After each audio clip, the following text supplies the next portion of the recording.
मुंबई द्रुतगती मार्गावरील missing link प्रकल्प 1 मे रोजी सुरू होणार आहे. या प्रकल्पामुळे घाटातील वाहतूक कोंडी कमी होऊन प्रवास 20 ते 30 मिनिटांनी कमी होणार आहे. काल उपमुख्यमंत्री श्री एकनाथ शिंदे यांनी या संपूर्ण कामाची पाहणी केली. सुमारे 10.5 किलोमीटर लांबीच्या या प्रकल्पात बोगदे, उंच पूल आणि आधुनिक सुविधा आहेत. त्यामुळे अपघातांचं प्रमाण कमी होण्याची अपेक्षा आहे. विशेष म्हणजे या प्रकल्पामुळे टोलवाढ होणार नसल्याचं स्पष्ट करण्यात आलं आहे. या मार्गामुळे उद्योग, पर्यटन आणि अर्थव्यवस्थेला चालना मिळेल, असा विश्वास श्री एकनाथ शिंदे यांनी व्यक्त केला आहे. हा प्रकल्प राज्याच्या दळणवळण व्यवस्थेसाठी महत्त्वपूर्ण टप्पा मानला जात आहे. खालापूर ते सिंहगड हा टनेल 10.5 किलोमीटरचा आहे. एक 1.6 आहे आणि दुसरा 8.9 आहे. असं 10.5 किलोमीटरचे 2 टनेल आणि वायाडक्ट.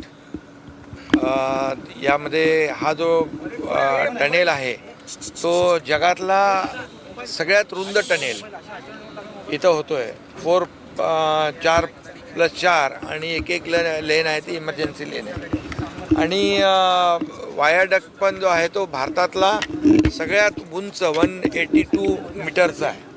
त्यामुळे खऱ्या अर्थाने एक जर आपण पाहिलं तर हा एक आपण म्हणू तंत्रज्ञानाचा चमत्कार म्हणू आपण, इंजिनिअरिंग मार्वल, की अशा परिस्थितीमध्ये तिकडे जी व्हॅली आहे त्या टायगर व्हॅलीच ना, टायगर व्हॅलीमध्ये 182 मीटरचा उंच असा वायाडक्ट आहे. तिथे 70 किलोमीटरपेक्षा जास्ती वेगाने वारे वाहतात.